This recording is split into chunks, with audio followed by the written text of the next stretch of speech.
They all went down to the garage in the village and arranged for a taxi to pick them up at Kirin Cottage the next morning after breakfast. Next they went to the village shop and stocked up with food and drinks for themselves and dog biscuits and fruit for Timmy and Mischief. They took the food round to the garage and put it in the car, ready to take away the next day. It was very exciting that evening to talk about the next day, but the children got rather a shock when Aunt Fanny said she was half inclined not to let them go after all. The weather forecast was bad, and she was worried about them sitting half frozen in a deserted lighthouse. The children protested indignantly. But we've ordered the taxi. And heaps of food, and Joanna has packed all sorts of tins for us and baked a special cake. Mother, how could you think of saying no when you've already said yes? All right, dears. I won't stop you going. But do send me a card or two, will you? There's a post office in the village. We'll send a card every day so you'll know we're all right. Very well. But if a card doesn't come, I'll be very worried. Now, you won't forget your anoraks, will you? And your rubber boots and... Mother, I feel as if you're going to mention umbrellas next. You can think of us playing Snap with our packs of cards and having a fine time in the lighthouse while storms rage round and howl like demons. Very well. Now, I think you'd all better go to bed early tonight. You've still got some packing to do tomorrow. Good idea. We'll be down for breakfast at 8 o'clock sharp. Next morning, George woke first. She sat up, afraid the weather forecast might be right and that it would be pouring with rain. No, it was wrong for once. The sun shone down and there was no wind. They were all down very punctually to breakfast, and afterwards there was great excitement as they collected all their things together. At 9:30, the car came up to the front gate of Kirin Cottage. The children, with Timmy and Mischief, all piled in, and the driver put their luggage in the boot. They were on their way. They stopped for an early lunch and ate their sandwiches sitting on a cliff. When they had finished, they started off again. We'll be there in another hour or so. Where are you staying at Demon's Rocks? At the lighthouse. Do you know it? Yes, but people don't stay there. We are. It's my lighthouse. Well, you've certainly got a place with a fine view. I was born at Demon's Rocks, and my old great-granddad is still in the same cottage where I was born. My word, the stories he used to tell me of that old lighthouse, and how the wreckers got in there one night, grabbed the keeper, and doused the light so that a great ship might go on the rocks. How horrible! And did it get wrecked? Yes, smashed to bits.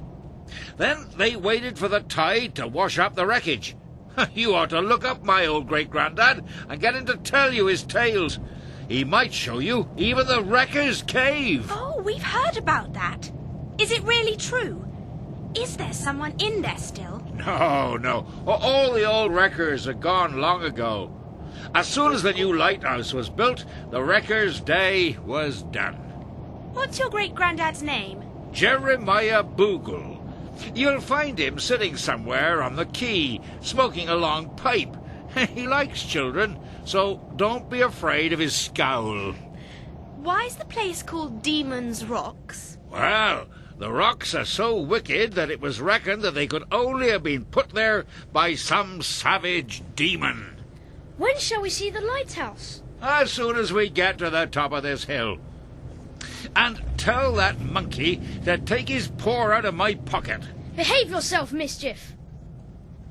Look! Is that the lighthouse? Aye, that's it. Fine one, isn't it? Built of stone. See that boat? It's called Bobabout. Is it yours? Yes, it was sold with the lighthouse. Here we are. I'll give you a hand with your stuff. Down to the boat. Thanks very much. When their luggage was on board, the 5 children jumped into the boat, which was certainly acting up to its name of Bobabout. There were 2 pairs of oars. Julian took one pair and Dick took the other. Tinker cast off the rope that had been mooring the boat, and the two boys started to pull on the oars.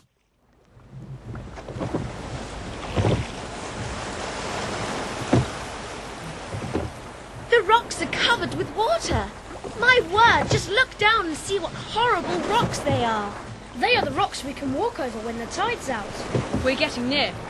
Which is the best way to the steps, Tinker? See that big rock standing out of the water? Yes. Make for that. There's a calm bit beyond it, and you can row up to the steps quite safely. Right. There's a stone post at the steps. Can you throw the rope over it, George? Like that? Well done, George!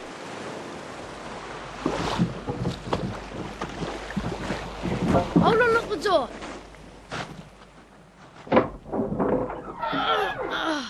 Welcome to my lighthouse. Isn't it dark? Good thing we brought torches. The spiral staircase goes right to the top, to the lamp room. It passes through a few rooms on the way. I'll show you. This is one of the storerooms. See, there are the tins of food my father and I left here. The next room up is the oil room. What's the oil room? It's where the tins of paraffin oil were kept to light the lighthouse light. No electricity in those days. This is the room where my father and I slept. There are our mattresses. It's a nice room, with little windows too. This is the room where we had our meals. There's my old frying pan, and a kettle, and a saucepan. There are some tin cups and plates. I used to just wipe them clean with a cloth. Water's precious in a lighthouse, you know. Where's the water tank? We'll have to have some water. There's a catch tank on the west side of the lighthouse. It catches rainwater and runs through a pipe into a tank over the sink. And what's the next room in this marvellous lighthouse? There's only one more, and that's the lamp room. It used to be the most important room in the place, but now it's never used. Come on up and see. They climbed up the spiral stairway to the lamp room, which had big windows all round it. The view was magnificent. The children could see for miles and miles over the heaving dark blue sea. They went all round the lamp room, looking in every direction.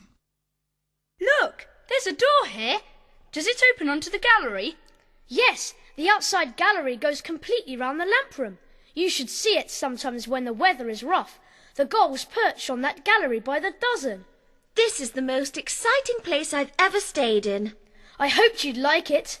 Oh gosh, we haven't taken the things out of the boat. Come on, let's bring them indoors and have a meal.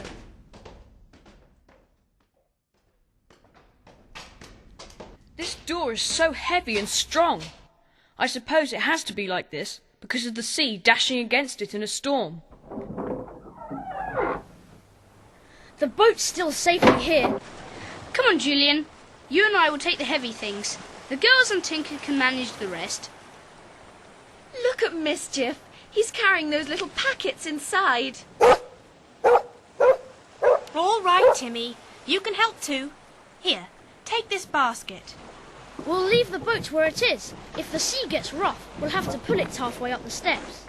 That's everything in now. Let's shut the door.